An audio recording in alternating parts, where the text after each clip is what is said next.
Good morning, Dan Cooper with Cooper's Cogitations. We would like to discuss the seventh commandment. Thou shalt not steal. Actually, it's the eighth commandment. Thou shalt not steal. And it recognizes that the principles of private property in this creation belongs to God. In the first instance, he told man to work, to dress the garden and keep it. The work he had to do was dress the garden and keep it, name the animals, a physical and a mental work. His dominion over the earth was to dress the garden, not to destroy it, to bless the animals, to have a righteous dominion over the earth and not an unrighteous dominion.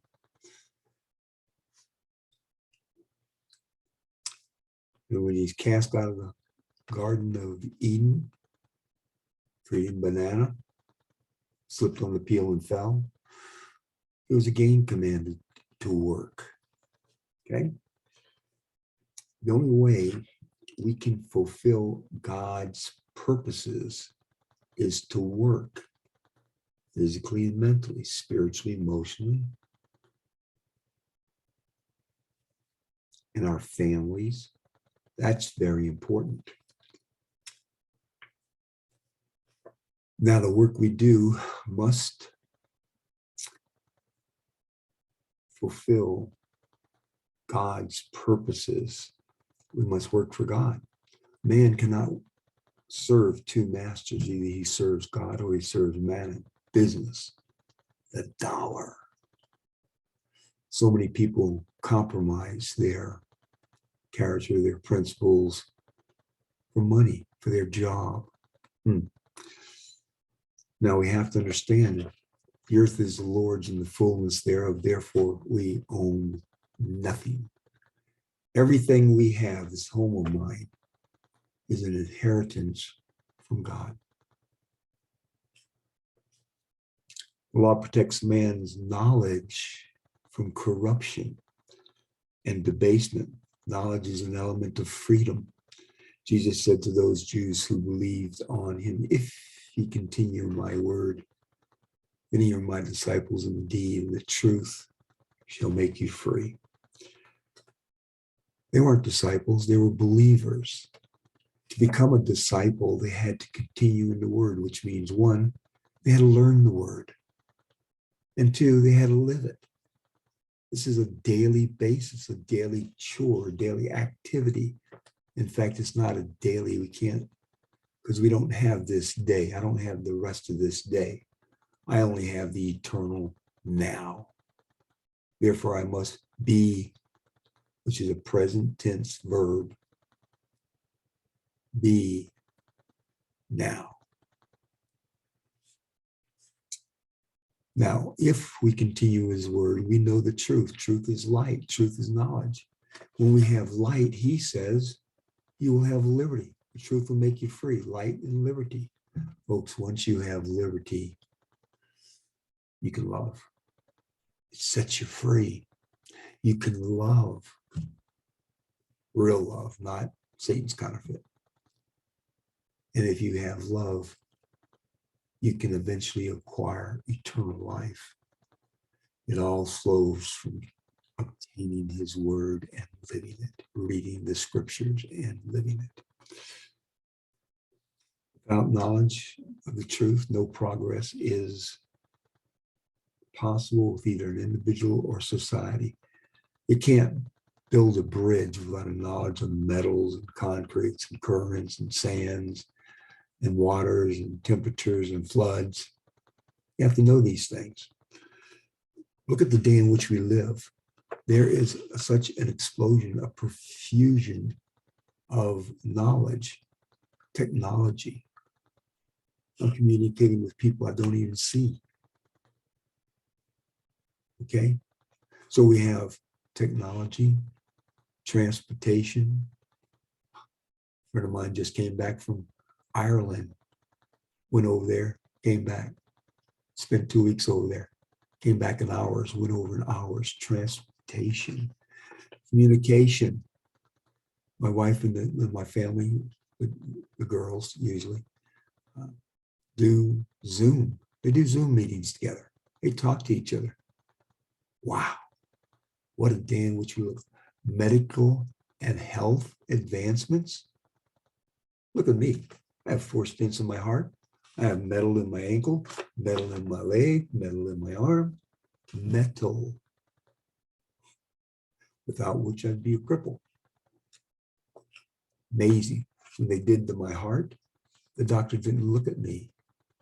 He shoved a tube up my femoral artery and looked at the television screens. And he said, oh, there's a clot, sucks it out. Well, let's put a stent in there, puts it in. It wasn't open heart surgery. It was cool. I got to see some of it. Now, this is an interesting thing about knowledge. You can't force it. If you force it, the probability of misunderstanding, of receiving false information, looms large. Evolution.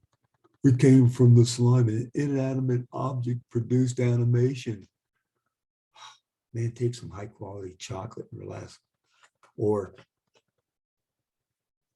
fossil fuels create oil. No, it doesn't. Shifting of the tectonic plates creates the friction that creates the oil. Or, oh, there's more than 2 genders. There's 65 genders on Facebook. No, there's not. There's 2 genders, male, female. And the male belongs to the female and the female belongs to the male in marriage. Anything else is convoluted, Satan's counterfeit. You believe and live a lie. God either reveals the truth or it remains forever concealed. Now, we are steward of God's creation. We're steward of the knowledge we receive. We are stewards of the dominion, the physical, the mental, the emotional, the generational dominion we have, the honoring of collective fathers as well as the individual fathers. Now, an aside, the Nephites had the brass plates and learned justice from the law of Moses. They had a restitution out of penal system. Alma 11:2. Now, if a man owed another and he would not pay that which he did owe, he was complained to of the judge, and the judge executed authority, sent officers that the man should be brought before them. He judged the man according to the law. The evidences were brought against him. The man was compelled to pay that which he owed, or be stripped and cast out from among the people as a thief and a robber. Okay. Now, fines did not go to the state. Very small percent for the expense. It went to the victim. Restitution went to the victim. It didn't go to the state. What are they doing with it? It's none of their business.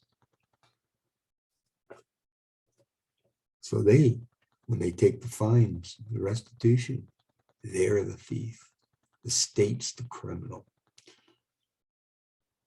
Now, if a criminal was too poor to pay, he is bonded over to serve his victim until a complete restitution was made. Nowadays, we'd call them the bondsman. And justice demands an eye for an eye and a tooth for a tooth. Not, as Gandhi would say, making the world blind and toothless, but a one-to-one correspondence. If I violated life, life. If I violated property, property. A one-to-one correspondence. And if it was too much penalty, it wasn't justice. If it was too little penalty, it wasn't justice. I murder 14 people and you send me to Hawaii for a week, all expenses paid, and to help me get over my anger. That's not justice. I steal a loaf of bread to feed my family, get my hand cut off. That's not justice.